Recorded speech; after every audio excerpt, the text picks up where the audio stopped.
Hi viewers, welcome to our channel. ప్రస్తుతం మనతో పాటు సీనియర్ జర్నలిస్ట్ దాము బాలా సార్ వారితో మాట్లాడదాం. నమస్కారం. నమస్తే సార్, కోల్కతా ట్రైనీ డాక్టర్ హత్యాచార కేసులో సుప్రీంకోర్టు కూడా ఇన్వాల్వ్ అయి కొన్ని నిర్ణయాలను ప్రకటించింది అని చెప్తున్నారు సార్. మరి సుప్రీంకోర్టు ఏం చెప్తుంది, ఈ కేసులో ఏం జరగచ్చు అంటారు సార్?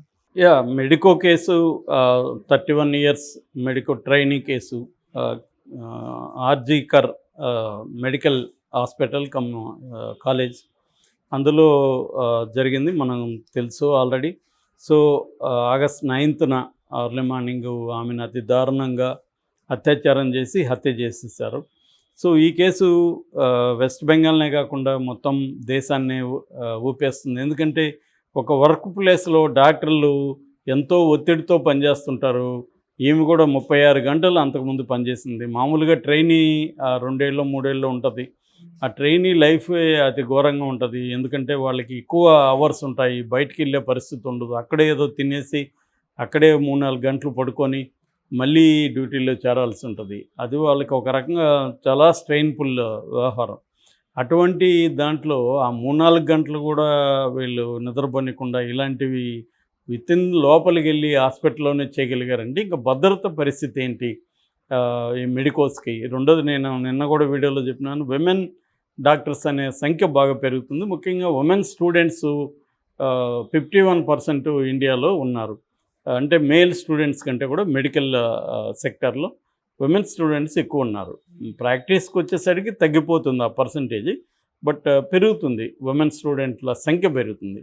అలాంటిది ఇప్పుడు ఒక్కసారిగా స్టూడెంట్స్లో వాళ్ళ పేరెంట్స్లో ఒక భయాందోళన నెలకొన్నాయి. అంటే కలకత్తా ఒక పెద్ద నగరంలో ఒక పెద్ద హాస్పిటల్లోనే ఇలా జరిగితే ఇంకా మామూలు స్మాల్ టౌన్లో చాలా ఏరియాల్లో ఏమీ భద్రత ఉండదు. అలాంటి చోట్ల పరిస్థితి ఏంటి, ఎక్కువ వీళ్ళు నైట్ డ్యూటీలు చేస్తుంటారు అనేది ఇప్పుడు అందరికీ ఇదైంది. ఈ కాంటెక్స్ట్లో మమతా బెనర్జీ ప్రభుత్వం తగిన విధంగా స్పందించలేదనే విమర్శలు కూడా వెల్లువెత్తాయి. ఓకే. సో దాంతో అక్కడ కలకత్తా హైకోర్టు దాన్ని ఆల్రెడీ ఈ అమ్మాయి వాళ్ళ బాధితురాలి పేరెంట్స్ హైకోర్టులో కేసు వేస్తే అక్కడ సిబిఐకి విచారణకి ఆదేశించడం, సిబిఐ కూడా రంగంలోకి దిగి నిందితుడైన సంజయ్ రాయ్ని, ప్రిన్సిపాల్ అయిన సందీప్ ఘోష్ని వీళ్ళందరినీ విచారిస్తుంది. తర్వాత అక్కడున్న ఫిజికల్ ఎవిడెన్స్ని కలెక్ట్ చేసింది.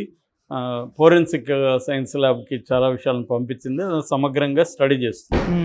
ఇటుపక్క ఇదే సమయంలో సుప్రీంకోర్టు సూమోటోగా దాన్ని స్వీకరించింది. సూమోటో అంటే ఎవరు కంప్లైంట్ చేయకుండానే కోర్టులు తమంతట తాము ఏ కేసునైనా టేకప్ చేయొచ్చు. అలాగే దాన్ని సూమోటో అంటారు. అలాగే సూమోటోగా సుప్రీంకోర్టు ఈ కేసుని టేకప్ చేసింది. నిన్న విచారణ జరిగింది. ఇది 3 జడ్జిల బెంచ్ అనమాట. Chief justice D Y Chandrachud, justice Pardiwala, justice Manoj Mishra, ఈ 3తో కూడిన ధర్మాసనం నిన్న చాలా సుదీర్ఘంగా విచారించింది. కపిల్ సిబాల్ ఆయన సీనియర్ అడ్వకేటు, కాంగ్రెస్ వాది, ఆయన బెంగాల్ గవర్నమెంట్ తరపున ఆయన హాజరయ్యాడు. సో అనేక విషయాల మీద సుప్రీంకోర్టు మాట్లాడింది. ప్రధానంగా పోలీసుల స్పందన మీద తీవ్ర విమర్శలు చేసింది. పోలీసులకి తీవ్రమైన ప్రశ్నల్ని ఇచ్చిందనమాట. అంటే ఇది అర్లీ మార్నింగ్ జరిగితే 7:30కి బాడీ బయటపడింది. 11:30 వరకు కూడా వీళ్ళు ఎఫ్ఐఆర్ నమోదు చేయలేదు. 8:30కి బాడీ వాళ్ళకి ఇచ్చేసి బాడీ ఇదే క్రిమేషన్ అయిపోయినాక ఎఫ్ఐఆర్ ఎందుకు నమోదు చేశారు, అంతవరకు ఎందుకు చేయలేదు అనేది పెద్ద ప్రశ్న. అట్లాగే ప్రిన్సిపాల్ కావచ్చు, సూపరింటెండెంట్ కావచ్చు, వాళ్ళ పేరెంట్స్కి ఆత్మహత్యను ఎందుకు చెప్పాల్సి వచ్చింది అనేది కూడా ప్రశ్నించారు. ఇట్లా ప్రధానంగా ప్రశ్నించారు. దాని తర్వాత ఒక పాత కేసు గురించి కూడా డివై చంద్రచూడ్ చెప్పారు. అరుణ షాన్బాగ్ అని 1973లో కేఈఎం హాస్పిటల్ ముంబైలో దారుణంగా ఆమె కూడా ఇలాగే అత్యాచారానికి గురయ్యి చనిపోయింది హాస్పిటల్. తర్వాత ఆ సంఘటన కూడా ఆయన గుర్తు చేసుకున్నారు. అప్పటికి ఇప్పటికీ చేంజ్ ఏమి రాలేదు పరిస్థితులు. ఇది ఎట్లా సాధ్యమైంది ఇంత ఘోరంగా అని ప్రభుత్వ వైఫల్యాన్ని గురించి కూడా మాట్లాడారు. సో ఈ కాంటెక్స్లో ఇంతవరకే కాకుండా కొన్ని కాంక్రీట్ నిర్ణయాలను కూడా సుప్రీంకోర్టు తీసుకుంది. ఒకటి, ఈ అమ్మాయి ఫోటో కానీ ఈ అమ్మాయి పేరు కానీ ఆల్రెడీ మీడియాలో వాడుతున్నారు. మీడియాకి బాధ్యత లేదా, ఇలాగ చేయొద్దని నేను అనేకసార్లు సుప్రీంకోర్టు చెప్పింది. బాధితుల ఫోటోలు, బాధితుల ఐడెంటిటీ బయటికి తీసుకురావడం కరెక్ట్ కాదు అని చెప్పింది. అయినా కూడా అవి చేస్తున్నారు, అర్జెంటుగా అవన్నీ తీసేయండి అని చెప్పారు. రెండవది, ఒక నేషనల్ ఎన్టీఎఫ్ అని, నేషనల్ టాస్క్ ఫోర్స్ అని 9 మంది ప్రముఖ డాక్టర్లతో, తర్వాత ప్రిన్సిపల్ సెక్రటరీ ఇలాంటి వాళ్ళతో 9 మందితో కూడిన ఒక నేషనల్ టాస్క్ ఫోర్స్ని కూడా అనౌన్స్ చేశారు. అందులో మన తెలుగు డాక్టర్ కూడా ఉన్నారు. ఆయన doctor Nageswara Reddy, AIG, Asian gastro enterology, ఆయన దాని హెడ్. వెరీ పాపులర్, మనకి నాగేశ్వర రెడ్డి గురించి తెలుసు.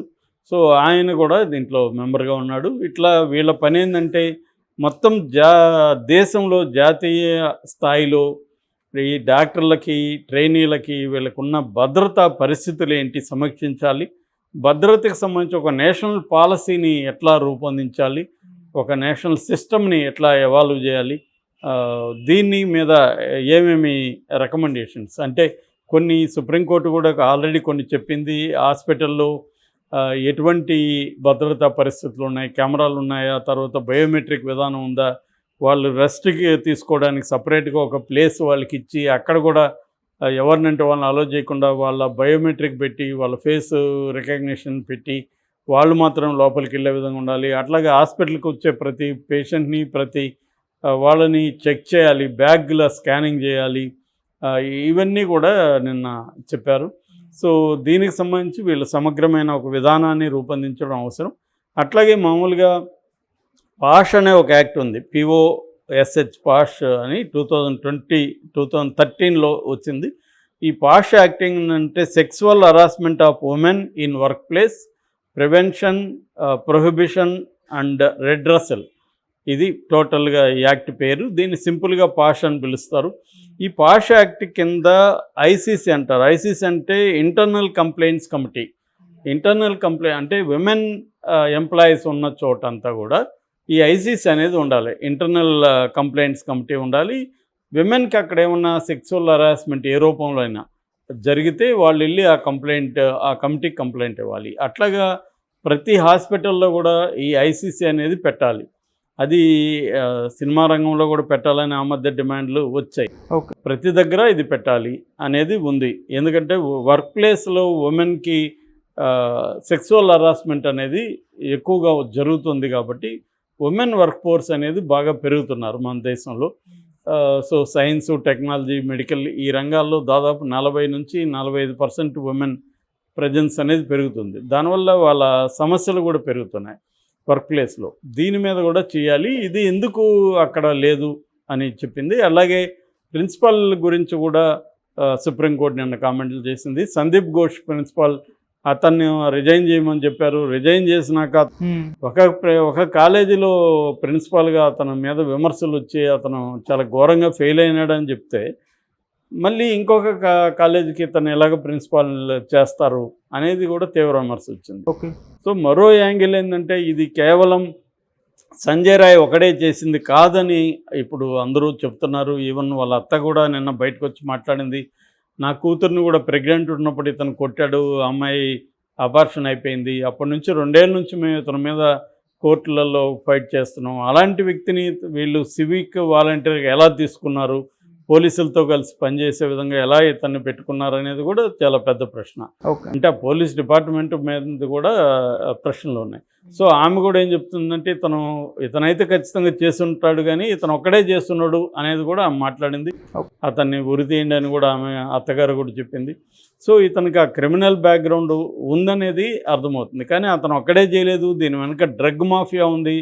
డ్రగ్స్ సంబంధించి ఆమెకు చాలా విషయాలు తెలిసాయి. మాఫియాకు సంబంధించి ఆమె బయట పెట్టాలనే ప్లాన్లో ఉంది. అందుకనే వాళ్ళు ముందు టార్చర్ చేసి తర్వాతనే ఆమెను అత్యాచారం చేశారు అన్న ఒక న్యూస్ కూడా బయటకు వచ్చింది. సో ఇప్పటికైతే పోలీసులు దీన్ని ఏది కన్ఫర్మ్ చేయట్లేదు, ఇవి ఒకడే అని చెప్తున్నారు. బట్ సిబిఐ ఎంటర్ అయ్యి కూడా 10 రోజులు అయింది. సిబిఐ కూడా ఇప్పటివరకు కన్క్లూజివ్ ఎవిడెన్స్ గురించి కానీ ఏం మాట్లాడదు. మేబీ వాళ్ళు ఇంకా అనేక మందిని ప్రశ్నించాల్సి ఉంటుంది. అంత ఈజీగా కన్క్లూజన్కి రాకపోవచ్చు. వచ్చినా కూడా కొన్ని విషయాల్ని బయటికి చెప్తే కల్ప్రిట్స్ అలర్ట్ అవుతారు కాబట్టి చెప్పలేరు. అందువల్ల ఇది ఇంకా కేసు ముందుకెళ్తుంది. ఇది ఒక రకంగా ఏమంటే దేశవ్యాప్తంగా ఒక నెక్స్ట్ ఈ క్రైసిస్ నుంచి ఒక మెథడ్ని ఎవాల్వ్ చేసి ప్రొటెక్షన్ సేఫ్టీ మెథడ్స్ని తీసుకోవడానికి సుప్రీంకోర్టు చొరవ తీసుకోవడం మాత్రం ఖచ్చితంగా ఆహ్వానించాలి, అప్రిషియేట్ కూడా చేయాలి. Okay sir, thank you so much sir.